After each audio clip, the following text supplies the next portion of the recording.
Beautiful souls, आप सभी divine souls का स्वागत है। Most welcome. आपकी बहुत सारी क्वेरीज ट्विन फ्लेम जर्नी पे रहती है। उनमें से एक क्वेरीज को मैं आज पिक कर रहा हूँ, जिसमें डीएम को हम किस तरह अपनी लाइफ में इनवाइट कर सकते हैं, उनसे कनेक्ट हो सकते हैं। बहुत बार काफी सारी डिवाइन फेमिनिन मैनिफेस्टेशंस करती हैं अपने ट्विन फ्लेम को अपनी लाइफ में इनवाइट करने के लिए, अपनी मैरिड लाइफ, अपनी रिलेशनशिप को इम्प्रूव करने के लिए। अगर आप इस जर्नी में होंगे तो डेफिनेटली आपको स्ट्रॉन्ग लव की डिजायर होगी। आपका हार्ट चक्र इस लाइफ में जरूर ओपन होगा। तो कई बार हम कुछ सिंपल टेक्निक्स का प्रयोग करके अपने डीएम को अपनी लाइफ में बुला सकते हैं, उन्हें मैनिफेस्ट कर सकते हैं। 8 टेक्निक्स मैं आपको देने वाला हूँ। ये बहुत ही ज़्यादा आज़माई गई टेक्निक्स हैं। काफ़ी सारे लोग इसको अप्लाई करते हो अपने लाइफ में, अपने रिलेशनशिप को बैलेंस करते हैं। यहाँ पे झगड़ा-लड़ाई हो, प्रॉब्लम हो, कोई भी स्ट्रगल हो, उसको आप ठीक कर लेते हैं इन 8 पॉइंट पे वर्क करके। चलिए जानते हैं ये 8 बिंदु कौन से हैं। जल्दी से वीडियो को प्रारंभ करते हैं। अगर आप इस चैनल में नए हैं, पहली बार मुझे देख रहे हैं, चैनल को सब्सक्राइब के साथ बेल आइकन अवश्य ही क्लिक कर लें। सो नमस्कार ब्यूटीफुल सोल्स, मैं हूं गदिश। आप सभी डिवाइन सोल्स का तहे दिल से बहुत बहुत स्वागत है।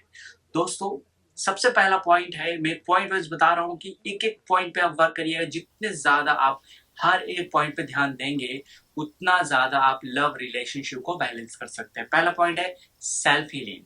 ये क्यों जरूरी है? आप ईच अदर के साथ एक स्ट्रॉन्ग बॉन्ड में होते हैं, ट्विन फ्लेम जर्नी हो या आपकी मैरिज लाइफ हो, आपके साथ कोई सोलमेट कनेक्शन हो, फिर भी एक स्ट्रॉन्ग बॉन्ड होता है। लेकिन आप अगर हील नहीं होते, इमोशनली इनसिक्योरिटीज, ब्लॉकेज होते हैं आप में, ट्रामा होता है पास्ट लाइफ का, तो कहीं ना कहीं आपके साथ जो मिररिंग हो रहा होता है क्वांटर पार्ट का, वो ठीक से नहीं होगी और उस समय आपको हर्ट ज्यादा होगा, आप दूसरे को ब्लेम ज्यादा करेंगे। जब हम सेल्फ हीलिंग करते हैं तो ये सभी समस्याओं से आप ऊपर उठ जाते हैं, आपके लाइफ में चेंजेस आते हैं, जिस कारण से आप अपने काउंटर पार्ट को, अपने डीएम को अपनी लाइफ में इन्वाइट कर पाते हैं। दूसरा पॉइंट है मिररिंग इफेक्ट। दोस्तों, मिररिंग इफेक्ट बहुत ज्यादा होता है अगर आप इस जर्नी में हैं, क्योंकि मिररिंग इफेक्ट का मतलब है आप जो हैं वो आपका काउंटर पार्ट दिखाता है। ये मिरर क्या करता है? मिरर भी दिखाता है आपके अंदर जो वीकनेस है, जो स्ट्रेंथ है, जो आप नहीं कर पाते हैं, उन सब चीजों को बताता है।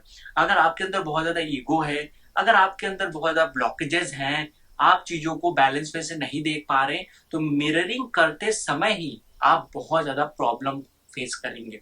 वहां पे एक दूसरे को एक्सेप्ट नहीं कर पाएंगे, एक दूसरे की स्ट्रेंथ और एक दूसरे की कमजोरियों को आप रिकॉग्नाइज नहीं कर पाएंगे, अवेयरनेस लेवल कम रहेगा, जिस कारण से मिररिंग इफेक्ट ठीक से नहीं होगा और इस कारण से आप सेपरेट हो जाएंगे। आपके डीएम भी एक्चुअली इस चीज को समझ नहीं पाएंगे और कई बार दूर चले जाएंगे और आप उस चीज में बहुत बैलेंस रहेंगी। आपके अंदर डिवाइन फेमिनिन हाई रहेगी तो अपने मास्कुलिन साइड को, अपने शिव को आप संभाल सकती हैं। जैसे माँ पार्वती, जब रुद्र रूप में भगवान शिव आ रहे हैं तो माँ पार्वती उन्हें संभाल सकती हैं, क्योंकि वो डिवाइन फेमिनिन है, वो नर्चरिंग करती हैं, वो हीलिंग करती हैं। आपके अंदर अगर मिररिंग इफेक्ट बहुत ज्यादा कम होगा, आप अवेयरनेस में नहीं रहेंगी, तो अपने काउंटर पार्ट को संभाल नहीं पाएंगे। वो है बैलेंसिंग एनर्जीज।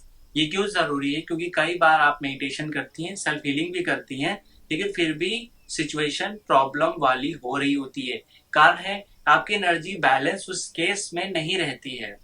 क्योंकि जब हम बैलेंसिंग की बात करते हैं तो उसमें कई सारे पॉइंट्स हैं। क्योंकि अगर आपका थर्ड आई बहुत एक्टिवेट है, आपका हार्ट चक्र एक्टिवेट है, आप में फीलिंग्स बहुत ज्यादा है, बट उसके अकॉर्डिंग आप में चैनलिंग नहीं है, आपको डायरेक्शन नहीं मिली हुई है, आप एक दिशा और दशा को बैलेंस नहीं कर पाते हैं, उस केस में आप बहुत ज्यादा चैलेंज फेस करते हैं। आपकी एनर्जी डिस्टर्ब रहेगी उस केस में, काफी ज्यादा स्ट्रगल आपको फील होगा, काफी ज्यादा आप चीजों में इन्वॉल्व होंगे, आपको चैनलिंग होती रहेगी, उधर उधर से एनर्जी पता चलती रहेगी, आपके पास एनर्जी इस केस में बहुत रहेगी, लेकिन उस एनर्जी को यूटिलाइज नहीं कर पाएंगे। मस्कुलिन साइड में अगर ऐसा होगा तो वो एडिक्शन का शिकार हो जाएगा, या किसी तरीके से वो आपकी बात नहीं समझ पाएंगे, अब्यूजिव लैंग्वेज या एग्रेशन बहुत ज्यादा बढ़ जाएगी।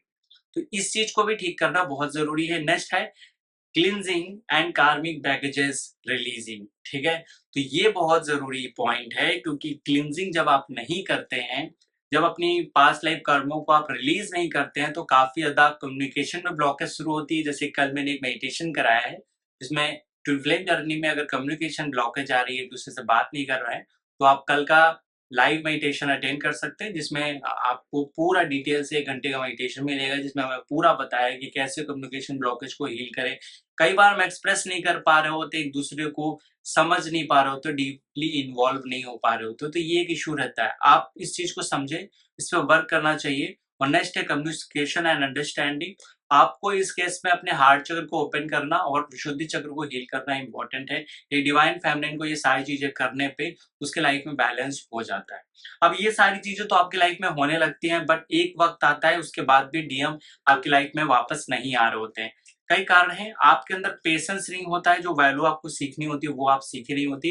और सरेंडर करना इसमें बहुत जरूरी है। सरेंडर का मतलब ये नहीं है कि आप अपने आप को एकदम छोड़ देना, जो हो रहा है उसे होने देना है।